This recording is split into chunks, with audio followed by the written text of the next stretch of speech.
नमस्कार, छत्तीसगढ़ एक्सप्रेस आप देख रहे हैं और मैं हूं आपके साथ काजल दुबे। बुलेटिन की शुरुआत करेंगे कुछ खास खबर के साथ। बात करेंगे छत्तीसगढ़ की, जहां छत्तीसगढ़ में भूपेश बघेल सरकार में आबकारी मंत्री रहे कवासी लखमा के ठिकानों पर मारे गए छापे का ईडी ने बड़ा खुलासा किया है।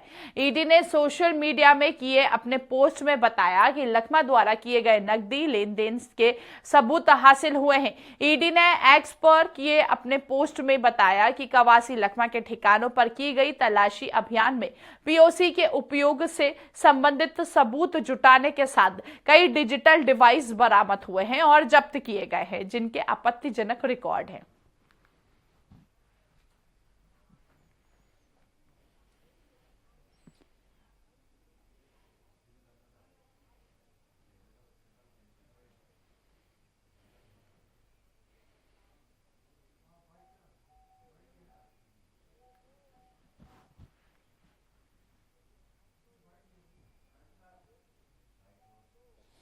मैं कल जिस दिन आए थे उस दिन उसको जो मेरा कागज मांग रहे थे, मैं गांव में था कागज, तो मैं समय मांगा था कि मेरे को और समय दो, जो कागज अब मांग रहे थे दूंगा। हम लोग को एक राजनीतिक दल के आदमी है और राजनीतिक अलावा हिंदुस्तान में रहने वाला आदमी कोई भी नियम को, कानून को सम्मान करना चाहिए। मैं भी उस नियम को सम्मान करूंगा। ईडी जब भी बुलाएंगे जाऊंगा, जो भी बात करेंगे सच्चा बात करूंगा। मैं सच्चे आदमी हूं।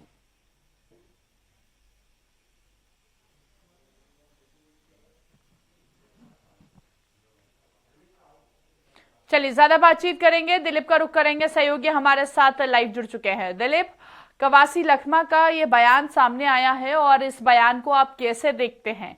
क्योंकि कहीं ना कहीं उनके आवाज से डिजिटल डिवाइस के साथ ही आपत्तिजनक, यूं कह सकते हैं कि रिकॉर्ड भी मिले हैं।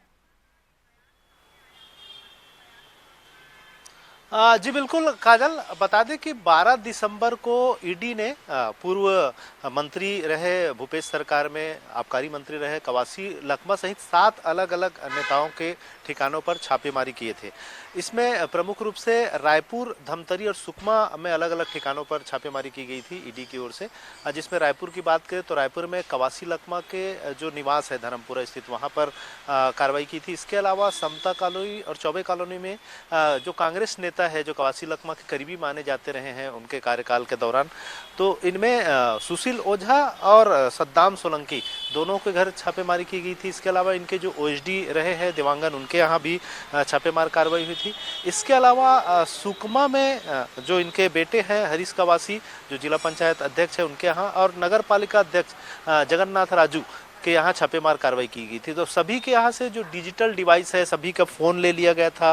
कुछ हार्ड डिस्क और जो कंप्यूटर से संबंधित जो रिकॉर्ड है वो लेके गए थे ईडी, और कुछ दस्तावेज भी उसमें शामिल है। इस तरह की जानकारी ईडी की ओर से दी गई थी और ईडी ने अब इनको पूछताछ के लिए हालांकि 1 तारीख को ही बुलाया था। कवासी लखमा दूसरे किसी कार्यक्रम में व्यस्त थे और कवासी लखमा ने एक समय भी मांगा था। जिस तरह से उन्होंने बयान दिया कि उनको जो दस्तावेजों के साथ उपस्थित होने के लिए कहा गया था उसको एकत्रित करने के लिए उनको समय चाहिए था, और कल यानी 3 जनवरी को ये उपस्थित होंगे, ईडी दफ्तर में जाकर अपनी मौजूदगी दर्ज कराएंगे और साथ ही साथ जो दस्तावेज है, जो जानकारी मंगाई गई थी, उस संबंधित जानकारी भी लेकर ईडी के दफ्तर पहुंचेंगे। हालांकि ईडी के अधिकारियों ने या ईडी की ओर से जो सोशल मीडिया के माध्यम से जो दस्तावेज जारी किया गया है, जो बातें कही गई, उसमें यह कहा जा रहा है कि इसमें कैश लेन देन से संबंधित कुछ प्रूफ मिले हैं। इसके अलावा कुछ डिजिटल डिवाइस मिले हैं, जिससे यह लग रहा है कि बड़ी मात्रा में जो घोटाले या उससे संबंधित जो जानकारियां है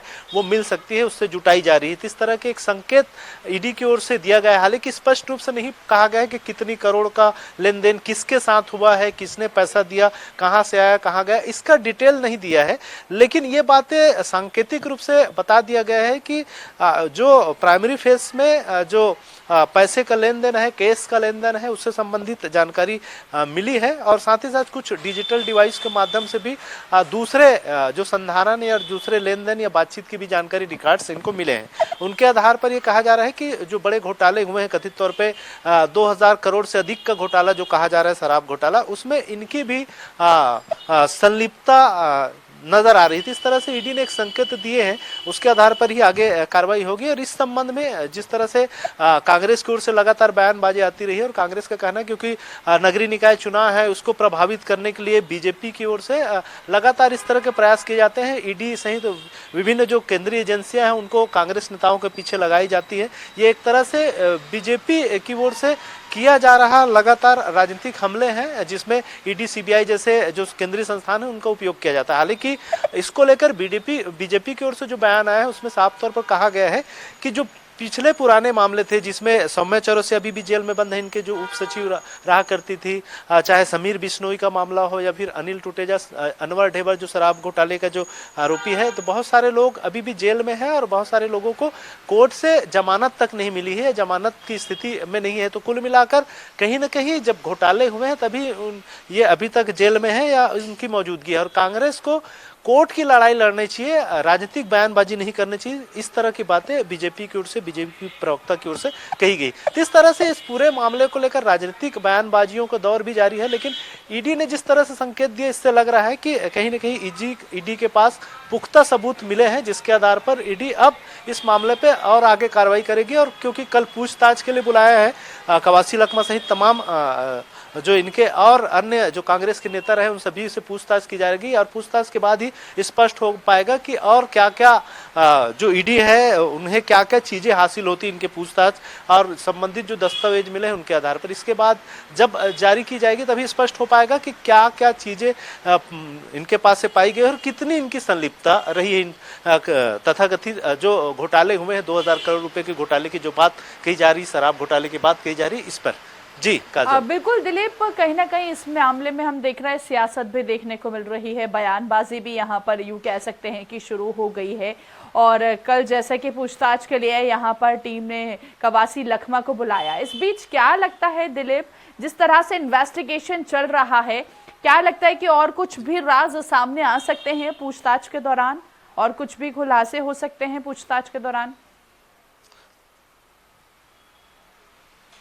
जी बिल्कुल काजल, कहीं ना कहीं जिस तरह से जो बातें सामने आई हैं उसमें संलिप्तता तो रहेगी ही, क्योंकि आबकारी मंत्री रहे हैं कवासी लखमा। हालांकि क्योंकि वे निरक्षर है इसलिए ये बातें आती रही है। और कवासी लखमा ने जो पहले जो बयान दिया था जिस दिन छापेमारी हुई थी, उसके बाद देर शाम जब वो बयान दिए थे, उसमें उन्होंने स्पष्ट रूप से कहा था कि क्योंकि वो निरक्षर है, बहुत सारे दस्तावेजों को नहीं समझते, तो अधिकारियों ने उनसे जो बातें बताई है, जो साइन करवाए उन्होंने कर दिए, तो इसलिए वे अपने आप को निर्दोष बता रहे हैं। और उस समय जो अधिकारी रहे आबकारी के, चाहे अरुणपति त्रिपाठी का मामला हो या फिर दूसरे जो अधिकारी रहे, वो उन पर विश्वास करके साइन किए हैं। इस तरह से एक तरह से वो अपने तमाम जो चीजें हैं उनको अधिकारियों की तरफ मोड़ दिए हैं कि इनमें इनका कसूर नहीं है। सीधे तौर पे अगर इनका नाम भी आता है तो उसके लिए अधिकारी जिम्मेदार होंगे, क्योंकि इनको पढ़ना लिखना नहीं आता दस्तावेजों को, और खासकर दस्तावेज जो रहते हैं अंग्रेजी में ही रहते हैं। तो इसलिए ये कहा जा रहा है कि इस पूरे मामले में जो भी मामले सामने आएंगे उसके लिए जिम्मेदार अधिकारी होंगे। इस तरह से कवासी लखमा ने बखूबी पूरे जो मामला है उसको अधिकारियों की तरफ मोड़ दिया। लेकिन देखना होगा कि ईडी को और क्या क्या मामले, क्या क्या सबूत उनके हाथ लगते हैं। और जिस तरह से बातें कही जा रही है ईडी की ओर से कि उनके पास जो डिजिटल डिवाइस मिले हैं उसमें बहुत सारी जानकारियां मिल सकती है, तो लगातार उसको सर्चिंग का काम और उससे जांच पड़ताल का काम चल ही रहा है। तो उसके बाद ही स्पष्ट हो पाएगी, और पूछताछ के बाद और स्पष्ट हो पाएगी कि जो लेन देन हुए होंगे उनसे संबंधित जानकारी इनसे मांगी जाएगी कि ये पैसा इतना आया कहां से, ये जो लेन देन दिखाई दे रहे हैं उसके पीछे कौन कौन है, कहां से आता था, इन तमाम चीजों की पड़ताल की जा रही है। और एक दो कड़ी जोड़ने का भी प्रयास किया जाएगा कि जिस तरह से मुख्य आरोपी के रूप में अनवर ढेबर, अनिल टुटेजा सहित तमाम जो बड़े अधिकारी है और नेता है उनके नाम आए हैं, तो उनसे इनके साथ किस तरह की कड़ी रही है इस पूरे घोटाले में, जो 2000 करोड़ रुपए की शराब घोटाले की बात कही जा रही है, इससे संबंधित मामले में और क्या क्या पुख्ता जानकारी मिलती है, ये देखने वाली बात होगी। लेकिन फिलहाल ये कड़ी जोड़ने का प्रयास एक तरह से किया जा रहा है, और कहीं ना कहीं ईडी के जो अधिकारी हैं उन्हें धीरे धीरे सफलता हाथ भी लग रही है। इस तरह के बातें नजर आ रही है। बहुत बहुत शुक्रिया दिलीप हम तक जानकारी पहुंचाने के लिए। तो देखिए अब कहीं ना कहीं पूछताछ होगी, कवासी लखमा को कल पूछताछ के लिए बुलाया जाएगा, और ऐसे में देखना होगा कि और क्या कुछ सामने आता है इस पूरा मामले में।